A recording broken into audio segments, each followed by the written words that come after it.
Unbelievable. 68 all out RCB. The Brabant Stadium, the CCI, which is giving us scores of 210, 215, 217 even, is also now in the matter of a week given us the two lowest scores of this year's IPL. RCB by some distance have crossed what Punjab Kings managed the other day, or rather not crossed what Punjab Kings have managed the other day. They've been bowled out for 68.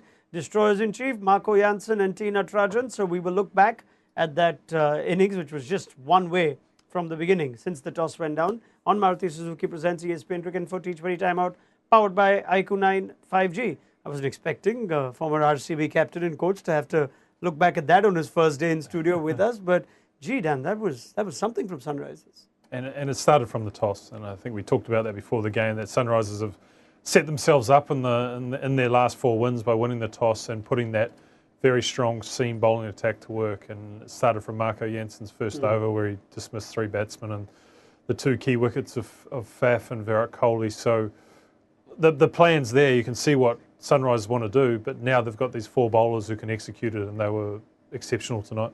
Take me through that over, would you?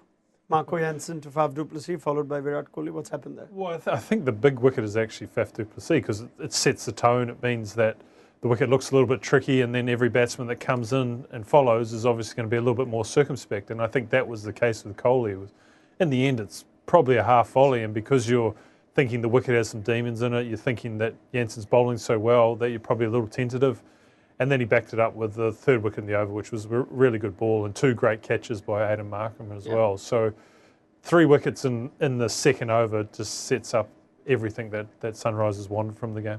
Okay, let's go to Chris Lynn and get his first thoughts on the innings and that particular over. Chris. Well, my prediction went down well, didn't it? No, look, he just gave the ball obviously an opportunity to swing, pitched it up. Even probably on the side of being fuller. Virat. When you're out of touch like that, they're long half volleys, but. Yeah, look, as Dan said, he set the platform. The ball swung. Obviously, there must be something in the wicket for him to get, knocked over for 65. But what is it? This corresponding game each year, there was that, I think, 2017 all out for 49. Dan was probably a coach then, so something always weird happens on this on a corresponding game. You want to say something to that? No. Wasn't it KKR? I think he's trying to bring up himself. That's the issue. I was wearing the bib again. But Chris, if you could just extend on Dan's point, Virat Kohli is out of form. What happens when a half volley comes your way? Is that a great ball? Is that a ball that Kohli ideally should be at least getting bat on, if not getting 4 out of? I mean, what's your take down on the Kohli wicket? Look, we've all been there as batters, and whether you're waiting for a short and wide one, but in this case, it's probably just more so, where the edge on his bat was, where the nick on the bat was. It was, very low, and it's a ball that he would just generally just pump down the ground. So, I think we were talking about it pre-game. He's got to go the other way and just, free the arms, have a bit of fun out there. Yes, it's against his grain, but obviously everyone knows and identified the fact that, yes, he is out of touch, so you can just basically roll at the stumps and you more than half a chance of getting him out. But, as we said, we've got to go with the glass half full attitude and say one innings closer to a big score. And no doubt he's going to make a team pay as well, so they'll be really nervous with the teams leading up. Knowing what you know of the man, back-to-back zeros and the reaction after being dismissed, almost out there for eternity, if he could, once he saw what had happened. What do you think is going through? It was a forlorn expression. You don't often see that from Kohli, almost exacerbated by the situation and probably all the work that he's put in to try and get a score and then to be dismissed in that manner. You can see how much it hurt him. And I think that's what we're seeing from Kohli, is that little bit of hurt, which can lead to a performance. But I think it will come from what Lenny said around the aggressive nature. And if you look back at Kohli at his best, he does take the game on. And I think that's where you'll see him be able to get back to it. And people will talk about him being mentally fatigued, but I think he's better than that. I think he's bigger than that, and I think he'll find a way to battle through it. And the way is through that aggressive nature. You were Kohli's captain at a different time, and his coach at a different time. If you were his coach now, or captain now, what could you possibly say to him other than something that he already doesn't know? No, I don't think you'd say anything. I think this is a time when he'd turn to probably his friends and his closest confidants, and maybe a mentor from when he was young around what do I need to do here. And I almost think it's better if a coaching staff steps back from him because of his experience and his understanding of his own game.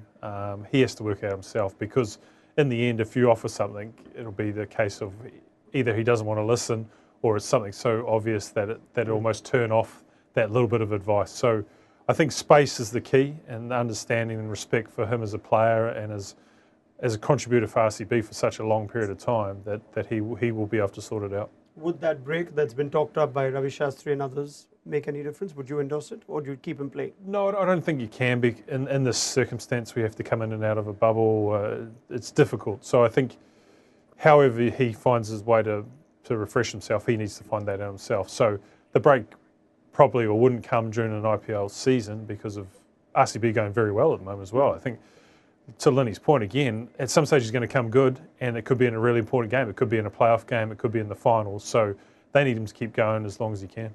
Get ready for this, Chris. Obviously, it's Virat Kohli, and I know the answer, but can you possibly even drop him for just a game or two? Just try and keep him out and then bring him back in fresh. Does that even make sense? Look, I know this is my last game that I'm covering, but I can't answer that question. No, don't drop him. No, look, I think for it's his just own gotta good. go For down. his own good. Give him some time. Let's say rest him, right? Let's say rest him. I don't think so. You got to just peel back layers. Go back to why he originally played cricket. You play to have fun. It looks like he's just going out, and it just looks like a bit of a chore at the moment. So, yes, he doesn't have the burden of the captaincy. So just go out there and have fun. Play with a smile on his face, and we got half a smile out of him today, even though he got a duck. So I don't think he's too far off having a big score. But again, it looks like they're having, from their social media, which Dan obviously loves, looks like they're having fun off the field. And no doubt, it is a little bit harder in the bubble. You can't go out the hotel and things like that. So it might be playing a little bit of a part. But just as I said, go back home with some fun, and the runs will naturally come. I also think that he gave up the captaincy, obviously, to freshen himself Yes. up, but I think the captaincy actually crystallises a lot of what he does and the energy he takes into a game. So that may be something he's dealing with as well, the fact that he's so used to being a leader, so used to being captain, forefront of everything. Sometimes when you take a step back from that, it takes you a little bit of time to reacclimate to that style of play. And 7 or 8 years as captain of RCB, 6 or 7 of India, to completely remove from that. I can remember the experience myself that just takes a little bit of time to actually find your way into the team. And because he was such a focal point of India and RCB, it may take a little while just to find his feet again in a different role. Is he missing a friend in the dressing room as well? I mean, A.B. de Villiers is in there. I don't know. A new team. Would a new team in any way have, if this was the same RCB team of the years? Would it No, have? I think so. I think there's enough continuity within Sure. the coaching staff, within the playing group, and the fact that I'm sure you have his family in the bubble as well. So I think all those things, those things are fine. I think it's him finding his own way in this space, in this new role, and I have no doubt that he will. Okay, we're going to spend enough time here, not just the bowling, but also on Kane Williamson, the captain, because what we saw of Virat Kohli's dismissal, there was a part for the captain to play. A second slip in place, I think, brought in just before the Kohli wicket, and it marked him to a couple of great catches. It's the kind of thing that almost goes unnoticed, but that's how Kane Williamson likes it, doesn't it? Under-assuming, but big imprint on this innings. Huge imprint, and I think we talked about it off air. The thing that Kane does well is he's not over-attacking. He senses when the right time is to attack, but he's also not over-defensive. So he actually understands situations, game situations. He understands his bowlers, when to attack, when to utilise them, and when to step back. And I think there's a lot of talk about being aggressive as a captain and taking the game on, and that's all well and good, but you do have to read a time in the game when you have to step back, and I think that's the balance that Kane's got so right for New Zealand and for Sunrisers over the last little while. criticize the Sunrisers going into their auction, Chris, don't we? How could they have not managed to broker a deal with Rashid Khan to keep him on? And how does Williamson become the priority #1 retainee or whatever it went down with Rashid? But the value of just Williamson, the captain, and not just Williamson, the overseas batter, which maybe we thought would have been overassessed then if with that retention. We're seeing that now. Yeah, absolutely. And I think you touched on it just before. It's what you don't see on camera. Like the only reason we saw that second slip move in is because he got a wicket that ball. So I think behind the camera, he's so far ahead of the game compared to the other skippers in the IPL this year. But it's the things you don't see. Obviously, he's not a flamboyant character by any means.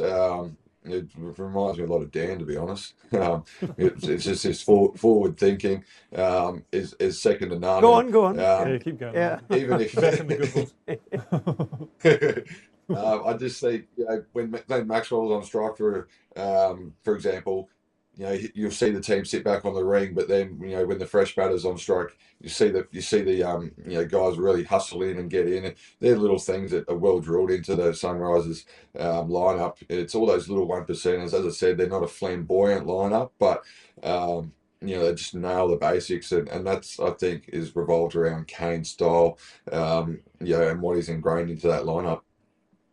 But how good would they be with Rashid Khan as well? Yeah. It's only the form favourites. Yeah, it's not one or the other, and No, we don't no. exactly know who was more responsible in Rashid not staying at Sunrisers. Was it the Sunrisers management? Was it Rashid Khan who may have wanted fresh challenge, other priorities, whatever it may be? As it turns out, Kane Williamson's turning out to be a real asset, and we're not even talking about him as the batter just yet in this season. Right, I'm going to give Chris Lynn a chance to make one more prediction before we call it a night. Bangalore or Hyderabad, Chris?